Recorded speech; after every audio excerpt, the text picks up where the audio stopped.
Prime Minister David Cameron says that if Sri Lanka does not complete a credible investigation by March next year, then Britain will use its position in the UN Human Rights Council to call for an international investigation. Now, the Prime Minister made this comment addressing the media at the Chogam 2013 Media Centre at the BMICH in Colombo. Yes, and subsequent to Prime Minister Cameron's briefing, several government ministers convened a press conference at the same venue. At this press conference, Leader of the House, Minister Nimal Siripala de Silva, said that there is no reason to call for an international inquiry. We should show proper respect for the fact that this country suffered almost 3 decades of bloody conflict. And recovery and reconciliation, these things cannot take place in a few months or even in a few years.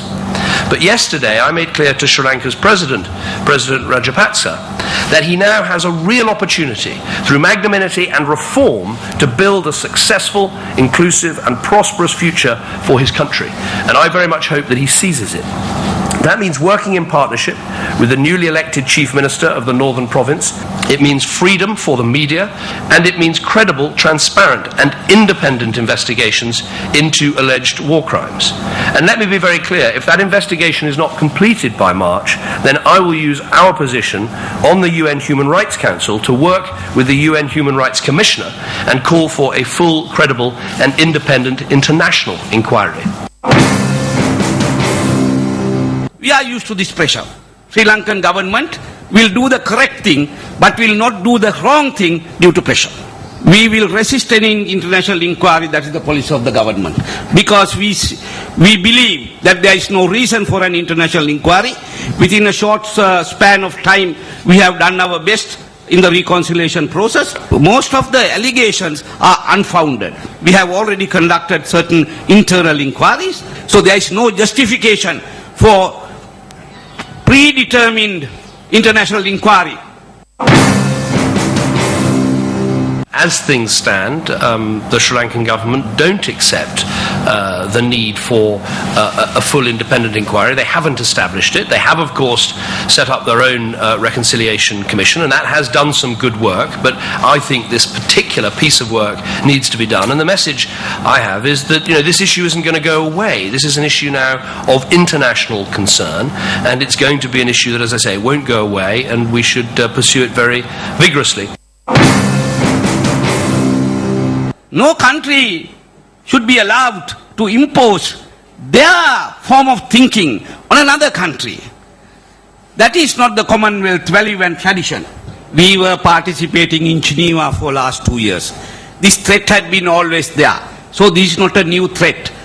And the other thing, Britain alone can't do that. So we can go before the UNHCR and explain our position and to take a rational view, taking into the ground realities of Sri Lanka and what we have done. So therefore we are confident to go before UNHCR and contest this issue. We have done everything possible what the government can do. And those who have visited the Jaffna Peninsula after the war and even in the eastern province, you can see the tremendous pace of work that we have been able to do. And that clearly mentions the government commitment. We want to make sure that every community in this country, every person living in this country, to live in dignity and for the betterment of the country. That is our aim.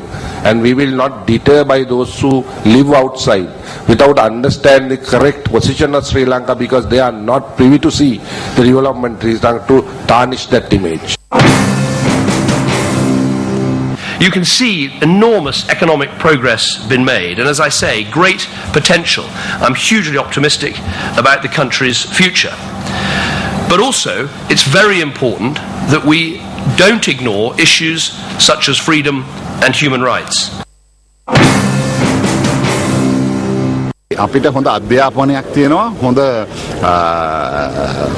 We have a good educational background. We have a rich history of over 2,500 years. Therefore, we can solve our own issues. We invited Mr. Cameron to attend Chogam. He is coming into our house and telling us things. I think it is more honorable to fully experience our hospitality and then leave. We are glad that he is providing us with advice on what we must do. We as a country will decide on whether or not we accept it. We have citizens in our country as well as a democratically elected government. We have a good knowledge on how the government should carry out these activities in accordance with the country's existing legal framework. කිරීමට අපිට හොඳටම දැනුමක් තියෙනවා. නැවත බරක් කැමරොන් මහත්මයාට ස්තුතියි කියන්න තියෙනවා.